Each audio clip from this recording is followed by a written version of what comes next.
നമസ്കാരം, ഞാൻ Kirana. Chemmanur international jewellers Kaumudi ഹെഡ്ലൈൻസിലേക്ക് സ്വാഗതം. Presented by NCDC. യുപിയിൽ പിളർപ്പ്. ഉത്തർപ്രദേശ് സമാജ്വാദി പാർട്ടിയിലെ അധികാര തർക്കം ആന്റി ക്ലൈമാക്സിൽ. മുഖ്യമന്ത്രി അഖിലേഷ് യാദവിനെയും രാംഗോപാൽ യാദവിനെയും പാർട്ടിയിൽ നിന്ന് പുറത്താക്കി മുലായം സിംഗ്. നിയമസഭാ തിരഞ്ഞെടുപ്പിലെ സ്ഥാനാർത്ഥി നിർണയത്തെ ചൊല്ലിയുള്ള തർക്കത്തെ തുടർന്ന് അഖിലേഷിനെ സസ്പെൻഡ് ചെയ്തത് 6 വർഷത്തേക്ക്. മുഖ്യമന്ത്രിയാകാൻ താൻ ഇപ്പോഴും ആരോഗ്യവാനാണെന്ന് മുലായം സിംഗ്. നടപടി പാർട്ടിയെ രക്ഷിക്കാനെന്നും വിശദീകരണം. അതേസമയം രാത്രി മാധ്യമങ്ങളെ കാണുന്ന അഖിലേഷ് യാദവ് രാജിവെച്ച് പുതിയ പാർട്ടി പ്രഖ്യാപിച്ചേക്കുമെന്ന സൂചന.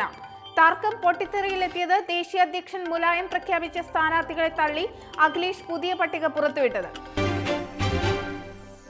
നീളുന്ന നോട്ട് ദുരിതം. ആസാദ് വാക്കലിന്റെ 50 നാളിലും പ്രതിസന്ധി ഒഴിഞ്ഞില്ല. കറൻസി നിരോധനത്തിന് ഇന്ന് 50 നാൾ പിന്നിടുമ്പോൾ കണക്കെടുപ്പും കൂടുതൽ കടുത്ത നടപടികളുമായി കേന്ദ്രം. പരിഷ്കരണ നടപടികളുടെ തുടർച്ചയിൽ നാളെ പ്രധാനമന്ത്രിയുടെ പ്രക്ഷേപണത്തിനു കാത്ത് രാഷ്ട്രം. ഇന്നു പിൻവലിക്കുമെന്ന് കരുതപ്പെട്ടിരുന്ന നിയന്ത്രണങ്ങളിൽ ചിലത് മാർച്ച് വരെ തുടരുമെന്ന സൂചന. പണം പിൻവലിക്കൽ പരിധി ഉയർത്തിയേക്കും. തിങ്കൾ മുതൽ മാർച്ച് 31 വരെ റിസർവ് ബാങ്കിൽ തെറ്റായ വിവരം നൽകി അസാധു നോട്ടുകൾ മാറ്റാൻ ശ്രമിച്ചാൽ പിഴ ശിക്ഷ. നോട്ട് നിരോധനത്തിനു ശേഷം കേന്ദ്രത്തിന്റെ അടുത്ത നടപടി ബിനാമി നിക്ഷേപങ്ങൾ കണ്ടുകെട്ടലെന്ന റിപ്പോർട്ട്. നവംബർ 8 ശേഷമുള്ള നിക്ഷേപങ്ങളിൽ 4 ലക്ഷം കോടി രൂപയുടേത് ദുരൂഹ സമ്പാദ്യങ്ങളെന്ന് ആദായ നികുതി വകുപ്പ്. 2 ലക്ഷം രൂപയ്ക്ക് മേലുള്ള മുഴുവൻ നിക്ഷേപങ്ങളും പരിശോധിക്കാനും നടപടി. പരിഷ്കരണത്തിൽ വീർപ്പുമുട്ടി. നോട്ട് ക്ഷാമത്തെ തുടർന്ന് സംസ്ഥാനത്ത് ശമ്പള പെൻഷൻ വിതരണം ഈ മാസവും തടസ്സപ്പെടുന്ന സൂചന നൽകി ധനമന്ത്രി തോമസ് ഐസക്. സർക്കാർ ആവശ്യപ്പെട്ട 1400 കോടിയുടെ സ്ഥാനത്ത് RBI ഉറപ്പു നൽകുന്നത് 600 കോടി മാത്രം.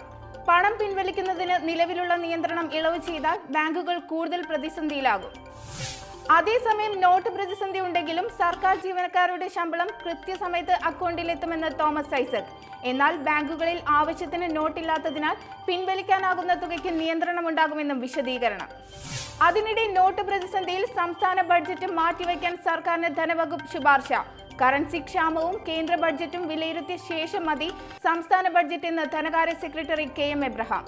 ബഡ്ജറ്റ് ഫെബ്രുവരി അവസാനം അല്ലെങ്കിൽ മാർച്ച് ആദ്യം നടക്കുമെന്ന് സർക്കാർ. റെഡ്ഡിക്കെതിരെ അന്വേഷണം. മുൻ വിജിലൻസ് ഡയറക്ടർ ശങ്കർ റെഡ്ഡിക്കെതിരെ അന്വേഷണം. ചട്ടം ലംഘിച്ച് നിയമനവും സ്ഥാനക്കയറ്റവും നൽകിയെന്ന പരാതിയിൽ പ്രാഥമിക അന്വേഷണത്തിന് ഉത്തരവിട്ട് തിരുവനന്തപുരം വിജിലൻസ് കോടതി. ഫെബ്രുവരി 15-നകം റിപ്പോർട്ട് സമർപ്പിക്കാനും നിർദ്ദേശം. വിജിലൻസ് മേധാവിയായുള്ള നിയമനത്തിൽ ഉമ്മൻചാണ്ടി, രമേശ് ചെന്നിത്തല, ജിജി തോംസൺ എന്നിവരുടെ പങ്കും അന്വേഷിക്കും. ഉത്തരവ്. ബാർക്കോഴ കേസ് അട്ടിമറിയിൽ ശങ്കർ റെഡ്ഡിക്കെതിരെ വിജിലൻസ് അന്വേഷണം തുടരുന്നതിനിടെ വിധി സ്വാഗതം ചെയ്ത് ചെന്നിത്തല. ഇന്നത്തെ സ്വർണം വെള്ളി നിരക്കുകൾ.